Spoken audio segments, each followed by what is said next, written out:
Bismillahirrahmanirrahim. Assalamualaikum warahmatullahi wabarakatuh. Kembali lagi bersama saya di channel Rajudin Mansur. Kali ini kita akan membahas salah satu materi pembelajaran kelas 7 bab terakhir di semester genap, yaitu garis dan sudut.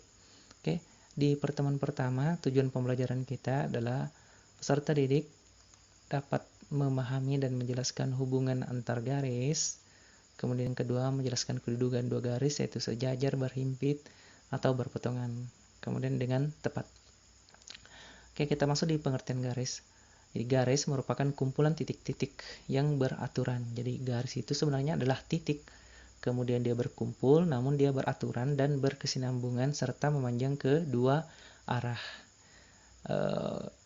Kalau kita perhatikan di sini, ini ada sebuah layangan. Jadi layangan itu ditarik dengan sebuah benang. Ketika ditarik seperti ini, maka dia membentuk garis-garis lurus. Kemudian ada sepatu, kemudian talinya ditarik seperti ini, maka ini juga disebut dengan garis-garis lurus.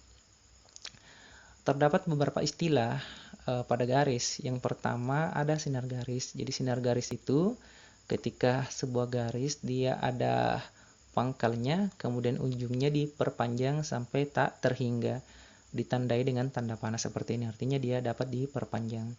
Kemudian yang kedua, segmen garis. Jadi segmen garis atau biasa juga disebut dengan ruas garis, biasanya ditandai dengan adanya huruf seperti ini, jadi huruf AB, PQ, ataupun huruf-huruf yang lain yang merupakan potongan dari sebuah garis, maka dia disebut dengan ruas garis. Selanjutnya garis vertikal. Jadi garis vertikal itu adalah garis yang memanjang ke atas, jadi memanjang ke atas yang berdiri. Kemudian selanjutnya garis horizontal adalah garis yang memanjang ke samping yang mendatar.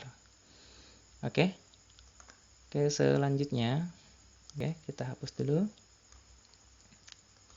Selanjutnya hubungan antar garis. Jadi kita masuk di hubungan antar garis. Yang pertama hubungan titik, garis, dan bidang. Yang pertama titik dengan garis ya. Titik dengan garis. Jadi hubungannya ketika ada sebuah garis, kemudian ada titik, maka ada dua hubungan yang bisa terjadi. Yang pertama titiknya terletak pada garis, jadi titiknya pas di garis itu. Kemudian yang kedua titiknya itu berada di luar garis.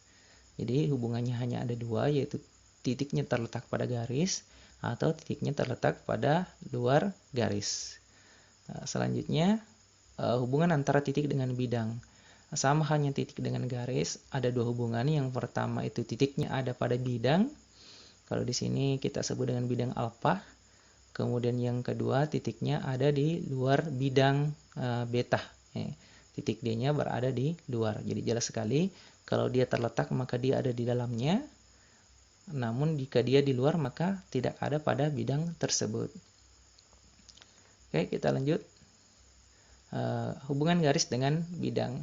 Hubungan garis dengan bidang di sini, yang pertama garisnya itu terletak pada bidang. Jadi ada sebuah bidang, kemudian garisnya terletak pada bidang itu. Kalau yang ini mungkin bisa kita bayangkan ada sebuah kertas. Kertasnya itu kita buat garis di atasnya, maka itu dikatakan bahwa garis itu terletak pada kertas, yaitu terletak pada bidang. Yang kedua, garisnya di luar bidang. Jadi ada garis, kemudian ada bidang, kemudian garisnya di luar dari bidang itu. Katakanlah misalnya ada sebuah kertas, ini kertasnya, kemudian kita bikin garis, tapi garisnya bukan pada kertas itu. Misalnya kita buat garisnya di papan tulis, maka dikatakan bahwa garis yang ada di papan tulis itu berada di luar dari bidang kertas. Kemudian selanjutnya garis yang menembus bidang. Jadi ada garis, dia menembus bidang. Bayangkan saja ada sebuah jarum.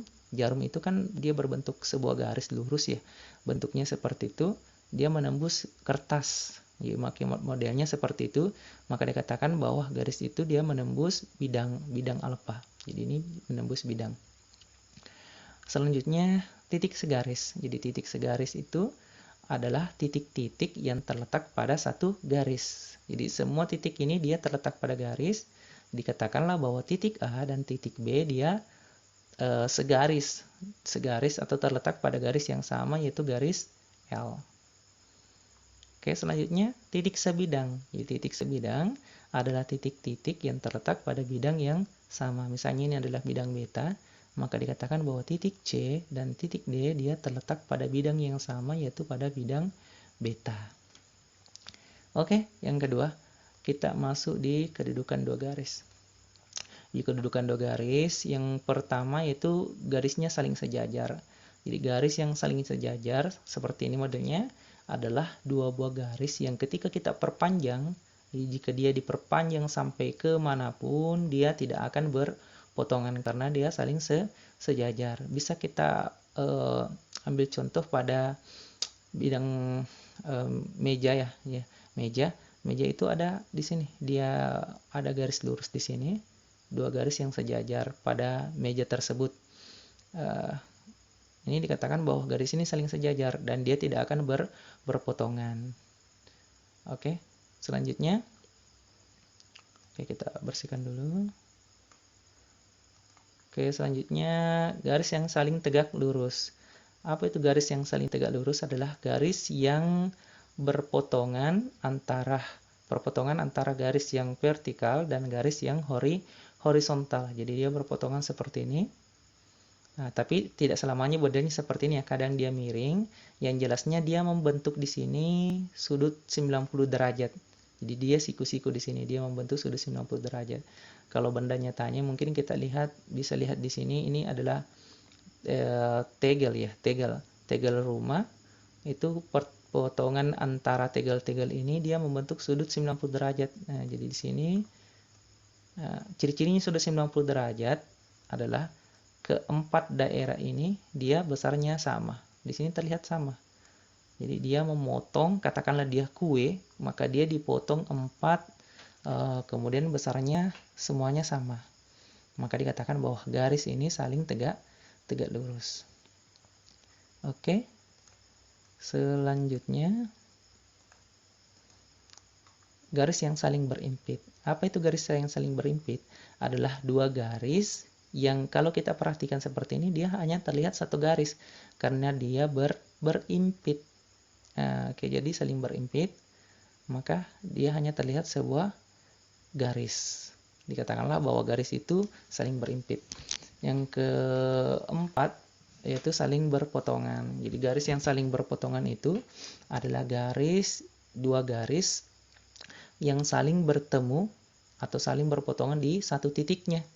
Nah, misalnya ini ada garis, kemudian ada garis yang lainnya, maka dia berpotongan di sini, maka dikatakanlah bahwa dia garis saling berpotongan. Misalnya ini lagi, 1, 2, dia berpotongan di titik ini, jadi dia saling berpotongan di satu titik. Nah, kayak ini, garis yang tadi ini saling berpotongan, dia juga membentuk sudut siku-siku, maka dia dikatakan juga saling tegak lurus. Oke, jadi garis yang saling berpotongan memiliki satu titik potong. Berbeda halnya dengan garis yang saling berimpit. Garis saling yang berimpit ini dia memiliki titik potong di sepanjang garisnya dan dia memiliki titik potong tak berhingga. Oke, jelas ya? Oke, selanjutnya mungkin kita akan membahas tentang sudut atau mungkin juga kelanjutan dari materi terkait garis ini. Sekian untuk pembahasan kita kali ini. Sampai jumpa pada pembahasan selanjutnya. Assalamualaikum warahmatullahi wabarakatuh.